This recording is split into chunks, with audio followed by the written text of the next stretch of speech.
नमस्कार दोस्तों। सनातन धर्म में हर व्रत और पर्व का एक अपना ही विशेष महत्व है। लेकिन कालाष्टमी का व्रत भगवान भैरव को समर्पित होने के कारण अत्यंत रहस्यमयी और शक्तिशाली माना जाता है। यह व्रत हर महीने कृष्ण पक्ष की अष्टमी तिथि को रखा जाता है। यह कथा केवल एक धार्मिक परंपरा नहीं बल्कि विश्वास, भक्ति और न्याय की गहरी सीख भी देती है। आइए पूरे भक्ति भाव से काल भैरव की कथा सुनिए। बहुत समय पहले की बात है, जब सृष्टि की रचना हो रही थी, तब देवताओं के बीच एक प्रश्न उठा, सबसे श्रेष्ठ कौन है? भगवान ब्रह्मा जी, जो सृष्टि के रचयिता है, उन्होंने स्वयं को सर्वश्रेष्ठ मान लिया। उनके अहंकार ने उन्हें यह कहने पर मजबूर कर दिया कि मैं ही सबसे बड़ा हूँ, मेरे समान कोई नहीं। देवताओं ने यह बात भगवान शिव तक पहुंचाई। शिव जी ने जब यह सुना तो उन्हें दुख हुआ। उन्होंने सोचा, जिसे ज्ञान का प्रतीक माना जाता है, वही यदि अहंकार में डूब जाए तो संसार का संतुलन कैसे बना रहेगा। तब भगवान शिव ने अपने रौद्र रूप को प्रकट किया। उनकी भौहों के बीच से एक अद्भुत तेजस्वी शक्ति प्रकट हुई। वह थे काल भैरव। काल भैरव का रूप अत्यंत भयंकर था। काले वस्त्र, गले में खोपड़ियों की माला, हाथ में त्रिशूल और डमरू। उनकी आंखों में न्याय की ज्वाला थी। शिव जी ने काल भैरव को आदेश दिया, ब्रह्मा के अहंकार को समाप्त करो। भैरव जी तुरंत ब्रह्मा जी के सामने पहुंचे। ब्रह्मा जी के 5 मुख थे, उनमें से एक मुख लगातार शिव की निंदा कर रहा था। भैरव जी ने बिना देर किए अपने नाखून से उस 5वें मुख को काट डाला। जैसे ही यह हुआ, पूरे ब्रह्मांड में सन्नाटा छा गया। यह कार्य ब्रह्म हत्या के समान था और इसका दोष भैरव जी को लगा। उनके हाथ में ब्रह्मा का कटा हुआ सिर चिपक गया, जो किसी भी उपाय से अलग नहीं हो रहा था। अब काल भैरव ने अपने इस पाप से मुक्ति के लिए भटकना शुरू किया। वे एक भिखारी के रूप में तीनों लोकों में घूमते रहे।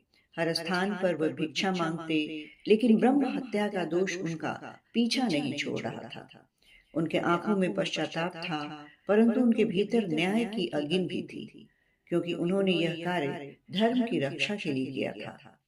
यह यात्रा वर्षों तक चलती रही।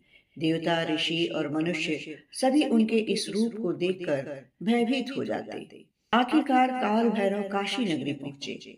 जैसे ही उन्होंने इस पवित्र भूमि में प्रवेश किया, अचानक एक चमत्कार हुआ।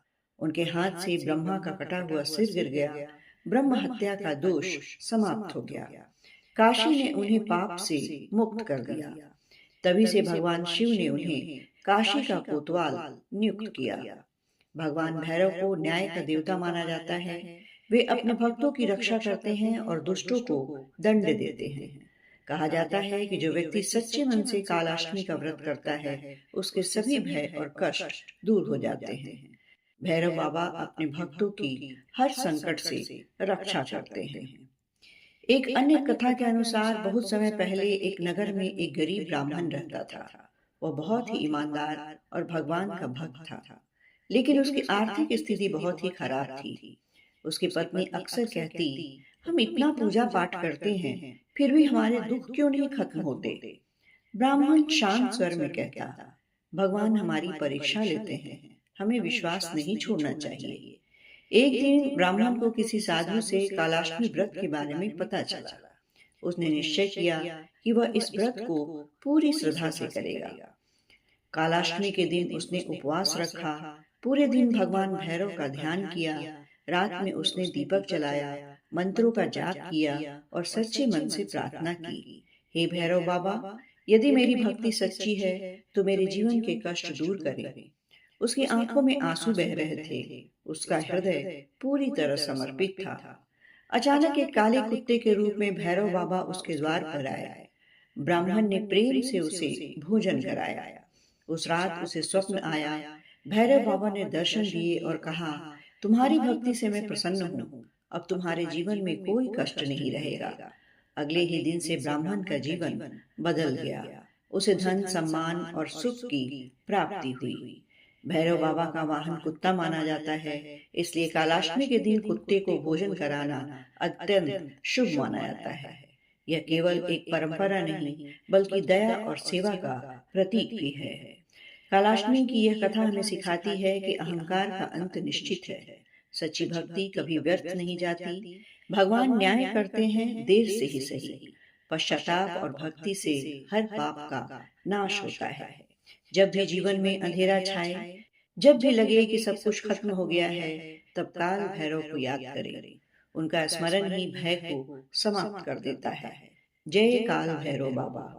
जो भी श्रद्धा और विश्वास के साथ यह कथा पढ़ता और सुनता है, उसके जीवन में सुख, शांति और समृद्धि का वास होता है। ये थी काल भैरव की कथा। कथा अच्छी लगी हो तो इसे लाइक और शेयर जरूर करें। साथ ही कमेंट बॉक्स में जय काल भैरव बाबा लिखें। अब आप मुझे आज्ञा दें। नमस्कार।